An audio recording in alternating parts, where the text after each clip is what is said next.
Welcome back to Behavioral Finance and FinTech. I'm Andy Kim, your Dr. Finance. In this video, I'm going to make a contrast and comparison between Lee-Hae-jin and Kim Bum-soo, or Naver versus Kakao, which is market cap-wise Korea's number 3 and number 4 biggest corporations, and both in ICT, right? The biggest corporation in Korea is Samsung Electronics. And second one is SK Hynix. Both of them in memory chip producing business, right? It's about semiconductor. So get away from that. And then the number 3 and 4 is important over here. ICT, that's Google-like companies, right? And Facebook-like companies. And then Naver is started as a competitor or the internet search engine, and Kakao is a messenger service, right? Every one of you know Kakao because we all belong to Kakao Talkbang, right? So they look like this. The founders, Lee-Hae-jin and Kim Bum-soo. The thing is, their facial masculinity, okay, seem to be closely associated with their differences in management style. Okay, we're gonna see that. So let me introduce Mr. Lee-Hae-jin. Yes, born in 1967. I'm going to read it translated in English, right? He graduated from Seoul National University, majoring in computer science, the programmer, right? And then got his master's degree at KAIST, MIT of Korea in 1992. He got into Samsung SDS, right? That's Samsung Group's ICT company. They are much better informed than even the CIA of Korea. I am sure they have every information of the network structure of the whole important people in Korea. Why?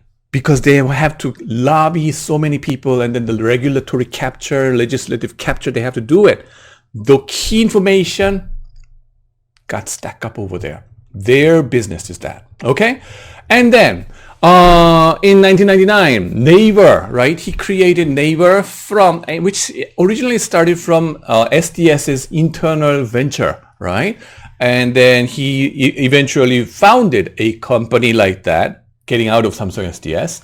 And then he became co-CEO of NHN, the extension of this company. And then in 2007, until then, 2007, he was the co-CEO of this company together with Kim Bum-soo, none other than Kim Bum-soo.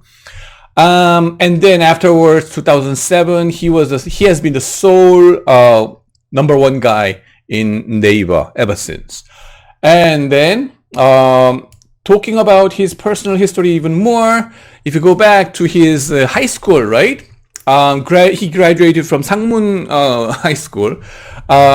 Which is notorious for this, or famous for this blockbuster movie, 말죽거리 잔혹사. Go ahead and watch it, right? It is so funny, and then violent kung fu kind of movie, right? Action movie that is done among these high school kids.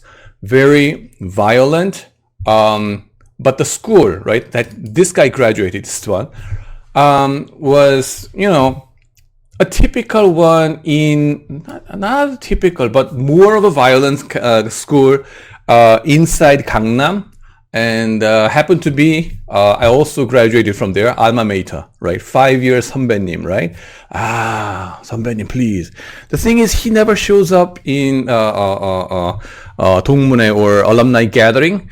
I also don't go there, but it is well known that this guy is a lot secretive. He never shows up, even though he supports those, those 동문회 or alumni, right?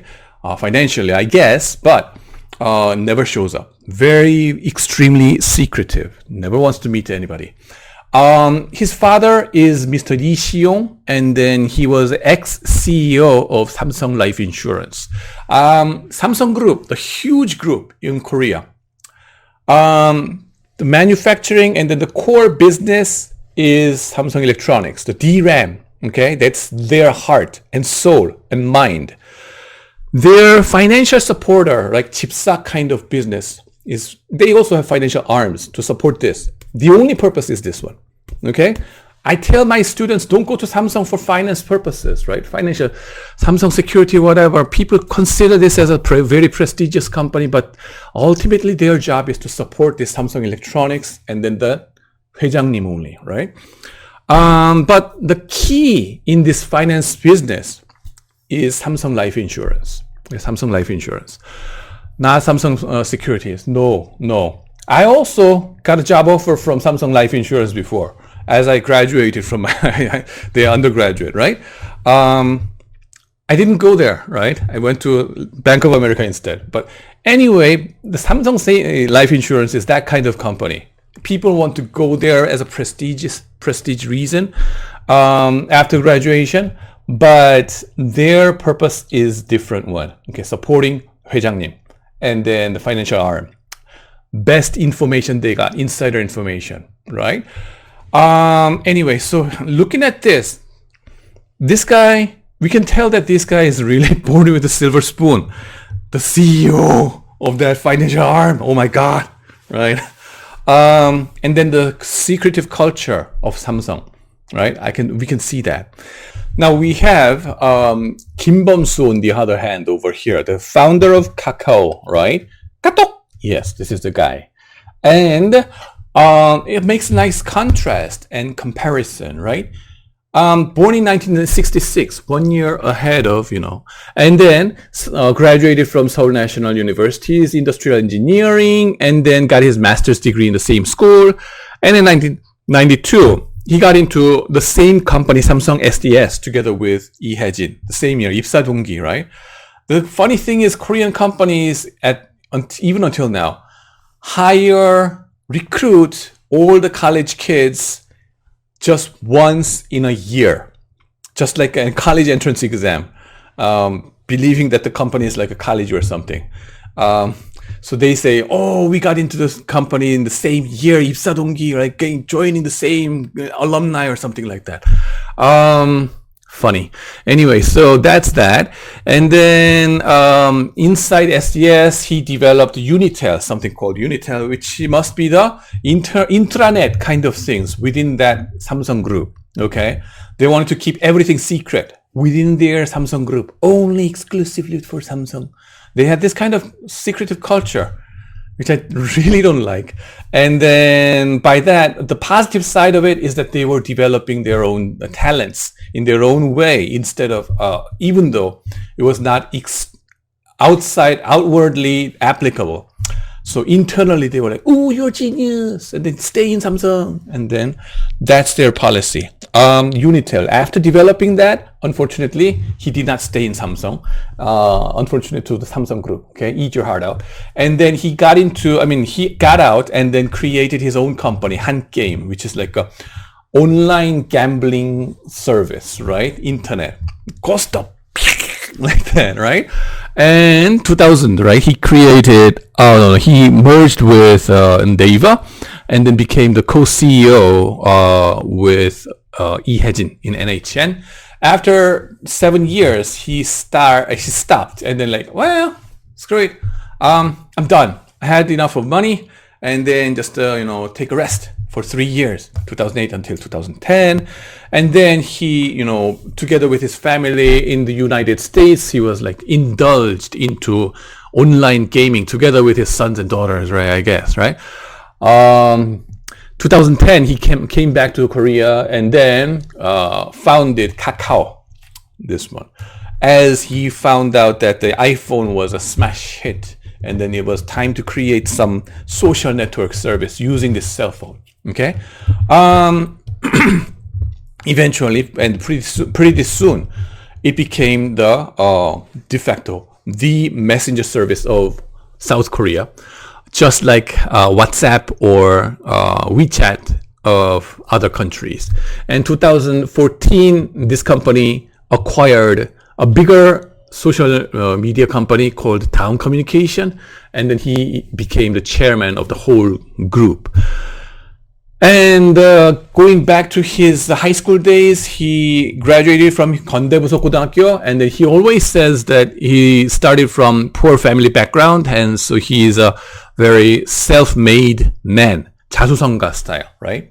Now, you can see the contrast between these two guys. Almost the same age, got into the same university, not the school, and then this identical company, Samsung Group, they worked, but their facial masculinity couldn't be more different.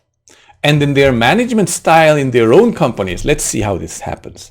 Well, these are the time series graph of total assets of these two companies, Naver and Kakao. And then the Kakao has been catching up a lot in even in a shorter history. Naver has been there for like 20 years or more, right? Has been gradually increasing their sizes exponentially, but the Kakao has been fastly catching up. And then if you look at the market cap, okay, it's even more drastic, right? Kakao started belatedly, and then they were achieving what Naver achieved over 20 years of history in market cap, right? Very fast. And this year, June, the market cap ranking of 3 and 4 flipped once. And then in September, both of them got hit by the regulators. You know, I asked you in your midterm exam questions, right? And then Kakao Talk was hit harder. And then now it's number 3 back again, number 4 back again. Anyway, if you look at the number of affiliates, right, 계열사, that they, control, Naver has only 45 affiliated companies, but Kakao has a lot more 똘마니들, like 118 different small guys. I am the big brother and then you are the smaller kid over there, right? Who is the dominant player? And then who is the 형님s, like who is the more, socially dominant, right? A lot more subordinates, right? You can see the smaller CEOs, and upon them you have Kim Bum-soo. Whereas over here, Lee Hae-jin is, supervising only 45 of them. Yeah, already 45 is big enough of a number, but you see the difference over here more than 2 times, right? Listed affiliated companies, publicly traded companies, Naver 1, Kakao 3. By now, it is 4, including Kakao Pay the other day, right? It was doing IPO. And growth strategy of these two companies, very different. Naver is more organic growth, safer but slower. They use this CIC system very much, company inside a corporation. Internal venture projects, they raise a lot of internal ventures, right? 사내 venture. And then eventually those ventures become their own subsidiary, the affiliated companies. And then, for example, Naver Financial started with their own CIC system.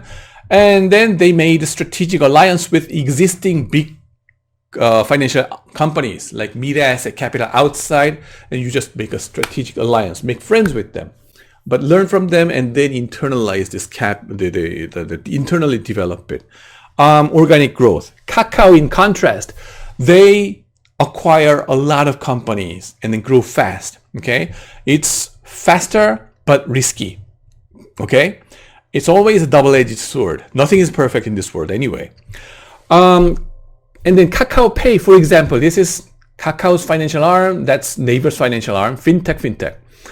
Here, Kakao Pay Securities, Kakao 증권, right? They acquired Baro Investment Securities, right? Last year. And quickly take it up and then go into the finance business. That's the way they do it. Okay. And then if you look at their financial capital structure, right? Debt versus equity mix. How do they finance their money, right? Raising capital. Guess what? Kim Bum-soo is more masculine faced, which means they would raise more debt capital than equity capital, right? So that shows up in their capital structure. If you look at their historical record of debt over market cap, right, ratio, then Kakao has been having higher debt over market cap ratio, leverage ratio, i.e. In their history, like this. And then that kind of debt financing, more debt financing, gets into your beta, cap and beta. Remember, how does you doing business with borrowed money make the business more risky? Okay, you learned it in corporate finance class already, because interest expense is a fixed expense that you have to spend regardless of the business cycle, right? And there you must have learned something called Hamada equation. Oh, I don't remember Hamada. What the heck is that? I didn't even hear about it. Yeah, especially in Korea. This is Japanese name, so professors may not have been teaching you in this name, but you must have learned this formula if you look at it closely. Oh, that's it. You start with an unlevered beta, which is largely determined by the industry that you work on, and then you multiply it by something greater than 1, which inflates this beta, and in the end you will get to something called levered beta. And the levered beta, on the way, what do you multiply? This guy, 1 plus something, and that is after tax times debt over equity ratio, which is leverage ratio. And that is supposed to increase and inflate as much as the leverage ratio in after-tax sense. Make sense? Yeah. So there is a benefit of tax deduction as you pay interest, because interest is tax deductible. That's that. And then the leverage itself makes your business more risky. Okay? Because you have to pay the fixed expense anyway, right? Regardless of the cycle. So beta increases like this, beta L, levered beta. Now, that must be, in theory, identical to the cap and beta that you get in your companies, right? Cap and beta. So if I estimate it, right, the beta, I'm not going to ask you to estimate this beta, right, in your exam, hopefully. Trouble enough, right? But I'm going to ask you to interpret this one, right? Refreshing your memories, right? Here is CAPM that I ran, and then you get the slope of this regression. Kakao versus Naver, right? Which one has a steeper slope? Kakao. And that is the levered beta that we've been talking about over here, this guy. And that is related to this history, having higher debt to equity ratio. Beta, if you look at their history, beta of Kakao has been a lot higher than Naver's beta. Okay, cap and beta. A lot risky. It is associated with the style of the CEO or the founder. And if you look at the R&D, right? R&D over sales, metric is like a sales, right? So what percentage of R&D, how much of a percentage is it relative to the sales that the company made? If you look at Naver, they have been spending about 10% to 50 to 60% sometimes of their revenues, sales revenues. Okay, very high amount. And recently it's like 20% range. You can see that. If you look at Kakao, they've been spending only 10 to 15% of their sales. Okay, you can see that Kakao has been a lot stringent or stingy about spending money or investing in R&D, long-term investment, right? They're more short-term oriented. Why? I told you before, right? Because the more masculine-faced guys' concern is about return on asset, short-term recognition from the investors outside, because they want to quickly become like the number one guy in this social ladder, right? Achievement drive, whatever expense it may be, I'm going to take that and then go there in one generation, in short amount of time, right? And for that purpose, R&D hurts us because R&D is expensed right away every year. It's not an investment, okay? That's accounting treatment that forces us to do that. So why do we have to spend so much R&D on the money? Okay, let's minimize that and then maximize our profit. That's the approach. Okay, we can see that. In contrast, Naver is more like what?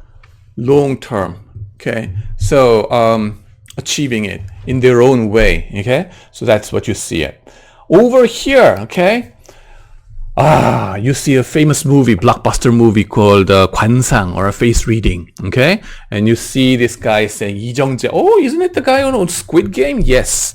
And then he's showing up as 세조, is like a historically Joseon dynasty's king who was betraying his nephew, and then betraying his nephew who was a king. He was not supposed to be the king, but he revolted, and then it's like a revolution. He did it, and then got that king position. And then there was a famous face reader in that Joseon dynasty, and then this guy was pissed off a lot at this guy, and then he was like, does my face look like I will be king? 내가 왕이 될 상인가? All right, fine, but as you see, facial masculinity is not fortune telling. Is not fortune telling. In what sense? Why? Because 이혜진 or who is it? 김범수, regardless of feminine or masculine looking, they are the founders and CEOs and number 3 and number 4 biggest corporation in Korea.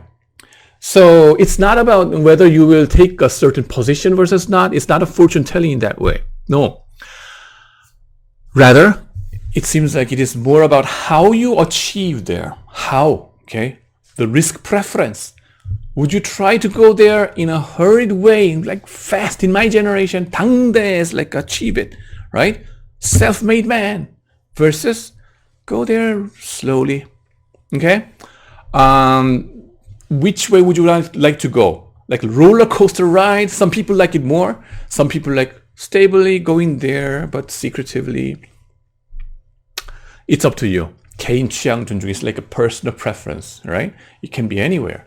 You should be open-minded for all possibilities. So that's that. It just tells us about those preferences, okay? And then rumor has it that Samsung Group chairman, you see first founder 이병철, and then second his son 이건희, and then his grandson 이재용, brother, right? And then there's a rumor that these guys, right, accompanied face reader when they were recruiting, okay, new employees or important positions and things like that. Nobody knows whether it was true or not. Okay, big mystery. Everybody wonders, right? Oh, they seem to look at the face reading. And then some people say those professor was in 성균관 University's 심리학과 psychology department somehow. What a coincidence. I could not check it, but that's something people said it. I asked the VP of HR in Samsung Electronics the other month, and he said that he also heard about that rumor, but, laughs and ha ha ha ha ha, but nobody knows, we don't know it either. He didn't see it, right? He denies it. Should they have brought face readers? Would they have discriminated masculine versus feminine faced applicants? To the extent the 김범수 and 이혜진 tells, right? I say maybe not, right? Both extremes were also hired in the same year in those very important information technology company, SDS. Perhaps they cared about it. If they should care about face reading, they may have utilized in their positionings and where to put this guy and where to put that guy. Maybe, but not that much, right? We could see that, right? But at least, okay, what we can infer is that it helps us. The facial masculinity itself helps us to better understand the risk preference of the guy. Better to know yourself in terms of risk preference and achievement drive, and develop your strategies in various aspects of your life, like job search, investment, and etc. etc. 나는 안정을 원해서 공무원 보겠어요. Like if you are going for 공무원 시험, right? Like 안정지향적인. Look at your face. If you belong to this, then maybe go for the public servant exam may be a more optimal solution for you. But If not, okay, welcome to risk-taking businesses. Okay, that's much more fun, right? Much more stimulating and having a lot of fun. Yeah. Anyway, so that's that. 만약에 말야 우리. This is a famous ballad song about what if both of us, right, did not separate, kind of things. What if these two guys stayed in SDS, right? Could be one interesting question you can toy around with. I say this guy must have become COO because masculine-faced guys are good at marketing, meeting people around aggressively. I told you before, those masculine-faced stock analysts, they are more outgoing, right? And then meeting people and visiting the company, right, more frequently. Using 3,000 analysts in China, they found it, and then because they meet the people more closely, and then they get better information, so that these analysts, masculine-faced analyst EPS prediction is much more accurate. Okay, so that's a positive side of it. Good marketing person, yeah, he must be good sociable guy, right? Whereas this guy must have become a CFO, more secretive and not meeting any people, introvert, right? Extrovert, introvert, you can see that. And then a lot of you these days subscribe to the ideas of what MBTI, right? Oh, ESFP or INTP or something like that. Come on, too many items, 16 different things, right? And then matching it, even more troublesome. In contrast, over here, what you have to look at is just the facial masculinity. More masculine, less masculine, right? That's it. Very simple. Okay? I told you before, we have bounded rationality, limited in remembering all those things. Do you remember 16 different characters in MBTI? Even yours? I forgot mine, man. But here, we have just one number. Okay? Just focus on that and makes your life easier. Yeah. Now, the next, right, I'm going to talk to you about the frequently asked questions related to this kind of research. So wait for that. Thanks for watching.